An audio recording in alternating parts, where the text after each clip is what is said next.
Анан Ыйса аларга: "Мен силерди капчыксыз, баштыксыз, бут кийимсиз жөнөткөнүмдө бир нерсеге муктаж болдуңар беле?" деди. Алар: "Жок, эч нерсеге муктаж болгон эмеспиз" деп жооп беришти. Ошондо Ыйса аларга: "Бирок азыр кимдин капчыгы болсо, ал аны да, баштыгын да алсын. Ал эми кимдин кылычы жок болсо, ал өзүнүн кийимин сатып, кылыч сатып алсын. Силерге айтып коеюн, ал кылмышкер катары эсептелди деген пайгамбарчылык менин жашоомдо аткарылышы керек. Анткени ыйык жазууда мен жөнүндө эмне жазылса, ошонун баардыгы аткарылып бүтүп калды" деди. Алар ага: "Теңир, мына бул жерде 2 кылыч бар" дешти. Ыйса аларга: "Жетет" деди. Ыйса тышка чыгып, адатынча Зайтун тоосуна жөнөдү. Шакирттери анын артынан ээрчишти.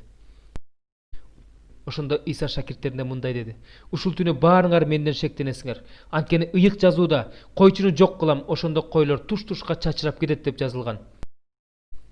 Бирок мен тирилгенден кийин силерди Галилеядан тосуп алам." Петрага: "Баары сенден шектеништи да, мен эч качан шектенбейм" деди. Исага мындай деди: "Сага чындыкты айтып коеюн, ушул түнү корооз кыйкырганга чейин сен менден 3 ирет баш тартасың." Петрага: "Сени менен бирге өлүшүм керек болсо да, мен сенден баш тартпайм" деди. Ушундай сөздөрдү башка шакирттер да айтышты. "Мен чыныгы жүзүм сабагымын, атам болсо жүзүмчү. Мендеги жемиш бербеген ар бир бутакты ал кесип таштайт. Ал эми жемиш берип жаткан ар бир бутакты дагы көбүрөөк жемиш берсин деп тазалайт. Силер менин сөзүм аркылуу тазартылдыңар. Менин ичимде болгула, ошондо мен силердин ичиңерде болом. Сабактан ажыраган бутак жемиш бере албайт, ошол сыяктуу эле силер да менин ичимде болбосоңор, жемиш бере албайсыңар. Мен сабакмын, силер болсо бутактарсыңар. Ким менин ичимде болсо, мен анын ичинде болсом, ал көп жемиш берет. Анткени силер менсиз эч нерсе кыла албайсыңар. Ким менин ичимде болбосо, ал бутак сыяктуу сыртка ыргытылат да куурап калат. Андай бутактарды чогултуп отко ыргытышат. Алар күйүп кетет. Эгерде менин ичимде болсоңор, менин сөздөрүм силердин ичиңерде болсо, эмне кааласаңар да сурагыла, силерге берилет. Эгерде силер көп жемиш берсеңер, атам даңкталат, менин шакирттерим болосуңар. Атам мени кандай сүйсө, мен силерди ошондой сүйөм. Силерде менин сүйүүм болсун. Мен атамдын осуяттарын аткаргандыктан, менде анын сүйүүсү бар. Ошол сыяктуу эле менин осуяттарымды аткарсаңар, силерде менин сүйүүм болот. Силерде менин кубанычым болсун деп, силерде толук кубаныч болсун деп, мен силерге ушул сөздөрдү айттым. Менин осуятым бул: бири-бириңерди мен силерди сүйгөндөй сүйгүлө. Достор үчүн өз жанын берип коюудан өткөн сүйүү жок. Эгерде силер менин айткан сөздөрүмдү аткарсаңар, менин досторумсуңар. Мындан ары силерди кул дебейм. Анткени кул өз кожоюнун эмне кылып жатканын билбейт. Мен силерди досторум дедим, анткени силерге атамдан уккандарымдын баарын айтып бердим.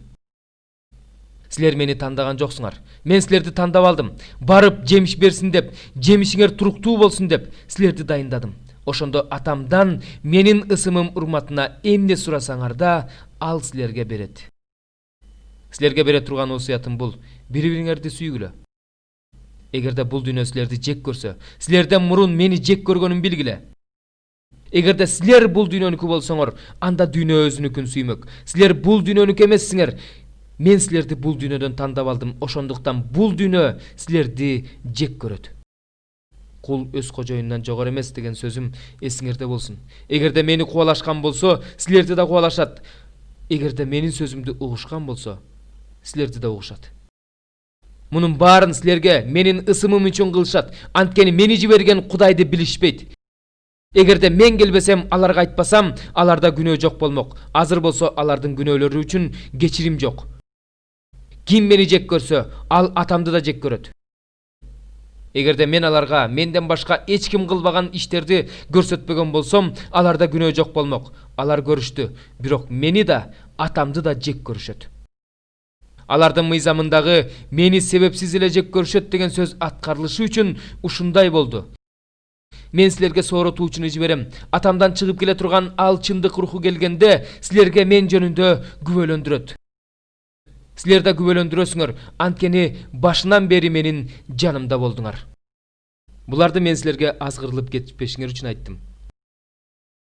Силерди синагогалардан кууп чыгарышат. Атүгүл силерди өлтүрүп жаткан адам Кудайга кызмат кылып жатам деп ойлогон күндөр келет. Алар атамды да, мени да тааныбагандыктан ушундай кылышат. Ошол күндөр келгенде, ушул айткандарымды эстешиңер үчүн мен буларды силерге алдын ала айттым. Бул жөнүндө мурун айтпаганымдын себеби мен силердин жаныңарда элем. Азыр болсо мени жибергенге бара жатам. Бирок эч кимдер менден кайда бара жатасың деп сураган жоксуңар. Айткан сөздөрүмдөн улам жүрөгүңөр кайгыга толду. Бирок силерге чындыкты айтып коеюн.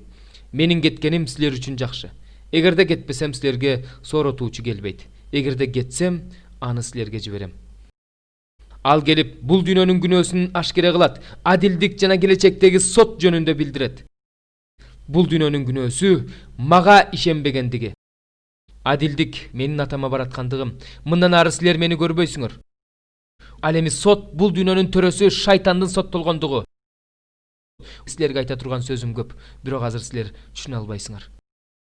Чындык руху келгенде силерди чындыкка үйрөтөт. Ал өз атынан сүйлөбөйт. Эмнени укса ошону айтат жана силерге келечекте эмне болорун билдирет. Ал мени даңктайт. Анткени менден алганын силерге билдирет. Атамда эмне болсо, ошонун баары меники. Ошондуктан менден алганын силерге билдирет деп айттым.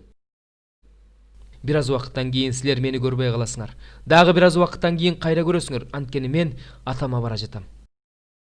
Ошондо Ыйсанын кээ бир шакирттери бир аз убакыттан кийин мени көрбөй каласыңар, дагы бир аз убакыттан кийин кайра көрөсүңөр. Атама бара жатам дегенин кандай түшүнсө болот? Бир аз убакыттан кийин деген эмнеси? Эмне жөнүндө айтып жатканын түшүнгөн жокпуз дешти.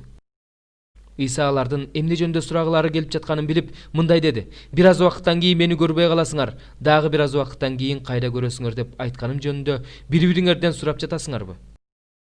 Чындыкты, силерге чындыкты айтып коеюн. Силер боздоп ыйлайсыңар. Бул дүйнө болсо кубанат. Кайгырасыңар, бирок кайгыңар кубанычка айланат. Төрөр маалы келген аял толгоо тартып кыйналат. Төрөгөндөн кийин дүйнөгө наристе келди деп кубангандан кыйналганын унутуп коет. Ошол сыяктуу эле силер да азыр кайгырып жатасыңар. Бирок мен силерди кайра көрөм. Ошондо жүрөгүңөр кубанычка толот жана ал кубанычты силерден эч ким тартып албайт. Ошол күнү силер менден эч нерсе сурабайсыңар. Чындыкты, силерге чындыкты айтып коеюн. Атамдан менин ысымым урматына эмне сурасаңар да ал берет. Буга чейин силер менин ысымым урматына эч нерсе сураган жоксуңар. Кубанычыңар толук болуш үчүн сурагыла аласыңар. Ушул убакка чейин мен силерге үлгү насаат аңгемелер менен сүйлөдүм. Атам жөнүндө үлгү насаат аңгемелер менен эмес, ачык айта турган убак келет. Ошол күнү атамдан менин ысымым урматына сурайсыңар. Ошондо мен силерге атамдан силер үчүн өтүнүп сурайм деп айтпайм. Анткени атам өзү силерди сүйөт. Себеби силер мени сүйөсүңөр жана Кудайдан келгениме ишендиңер. Мен бул дүйнөгө атамдан келдим. Азыр болсо бул дүйнөнү таштап, кайра атама бара жатам. Ошондо шакирттери: мына азыр үлгү насаат аңгемесиз ачык айттың. Биз азыр сенин баарын билериңди билдик. Сага суроо берүүнүн деле кереги жок экен. Анткени сен биз сурай электе эле эмнени сураарыбызды билесиң. Ошондуктан Кудайдан келгендигиңе ишенебиз дешти. Ошондо Ыйса аларга мындай деп жооп берди: азыр ишенип жатасыңарбы? Мына ар кимдер ар кайсы жакка чачырап кете турган убак келе жатат. Атүгүл келип та калды. Силер мени жалгыз таштап кетесиңер, бирок мен жалгыз эмесмин, анткени атам мени менен. Мен муну силерге менин тынчтыгым силерде болсун деп айттым. Бул дүйнөдө азап тартасыңар, бирок кайраттуу болгула, анткени мен бул дүйнөнү жеңдим. Ыйса ушул сөздөрдү айткандан кийин асманды карап мындай деди: убагы келди, уулуңду даңкта. Уул да сени даңктасын. Сен ага ар бир адамдын үстүнөн бийлик бердиң. Өзүң ага кимдерди берсең, ошолордун баарына ал түбөлүк өмүр берет. Ал түбөлүк өмүр жалгыз чыныгы Кудай сени жана өзүң жиберген Ыйса Машаякты таануу. Мага тапшырган ишиңди аткарып, мен сени жер үстүндө даңктадым. Эми мени сен өз ичиңде даңкта, Ата. Мени дүйнө жаратыла электен мурун эле сенин ичиңде ээ болгон даңкыма бөлө. Дүйнөдөн тандап мага берген адамдарыңа мен сенин ысымыңды ачып бердим. Алар сеники болчу. Мага бердиң. Алар сенин сөзүңдү кабыл алышты. Алар азыр мага бергениңдин баары сенден экендигин түшүнүштү. Анткени мага берген сөздөрүңдү мен аларга айттым. Алар кабыл алышты жана менин сенден келгендигимди чындап түшүнүп, мени сен жибергендигиңе ишеништи. Мен алар үчүн өтүнөм. Бүт дүйнө үчүн эмес, мага бергендериң үчүн өтүнөм. Анткени алар сеники. Мендегинин баары сеники, сендегинин баары меники. Мен алар аркылуу даңкталдым. Мен азыр бул дүйнөнү таштап сага бара жатам. Алар болсо бул дүйнөдө. Ыйык Ата, мага кимдерди берген болсоң, ошолорду өз ысымың үчүн сакта. Алар да биз сыяктуу бир болушсун. Мен бул дүйнөдө алар менен бирге жүргөнүмдө аларды өз ысымың үчүн сактадым. Мага кимдерди берген болсоң, ошолорду сактадым. Ыйык жазууда жазылгандай, өлүм уулунан башка эч кимис өлгөн жок. Азыр болсо сага бара жатам. Бирок менин кубанычым аларда толугу менен болсун деп, буларды бул дүйнөдө экенимди айтып жатам. Аларга сенин сөзүңдү айттым. Мен сыяктуу эле аларда бул дүйнөдөн эмес, ошондуктан бул дүйнө аларды жек көрүп калды. Мен сенден аларды бул дүйнөдөн алып кетүүңдү өтүнбөйм, шайтандан сактооңду өтүнөм. Мен сыяктуу эле алар да бул дүйнөдөн эмес. Аларды өзүңдүн чындыгың аркылуу ыйыкта. Сенин сөзүң чындык. Сен мени бул дүйнөгө жибергендей эле, мен да аларды бул дүйнөгө жибердим. Аларда чындык аркылуу ыйыкталыш үчүн мен өзүмдү аларга арнайм. Алар үчүн гана эмес, алардын сөз аркылуу мага ишенип калгандар үчүн да өтүнөм. Алардын баардыгы бир болушсун. Ата, сен менин ичимде болгондой, мен сенин ичиңде болгонумдай, алар биздин ичибизде бир болушсун. Мени сен жибергендигиңе дүйнө ишенсин. Алар да биз сыяктуу бир болуш үчүн мага берген даңкыңды аларга бердим. Алардын ортосунда толук биримдик болуш үчүн сен менин ичимде болгондой, мен алардын ичинде болоюн. Мени сен жибергендигиңди, мени кандай сүйсөң, аларды да ошондой сүйөрүңдү дүйнө билсин. Ата, сенин мага бергендериң да мен болгон жерде мени менен бирге болушуң жана мага берген даңкыңды көрүшүң каалайм. Анткени сен мени дүйнө жараткыла электе эле сүйчүсүң. О адилеттүү Ата, бул дүйнө сени тааныган жок, бирок мен сени тааныйм. Ал эми булар мени сен жибергендигиңди түшүнүштү. Сенин мага болгон сүйүүң алардын ичинде болуш үчүн, мен алардын ичинде болушум үчүн, мен сенин ысымыңды аларга ачып бердим жана ачып бере берем.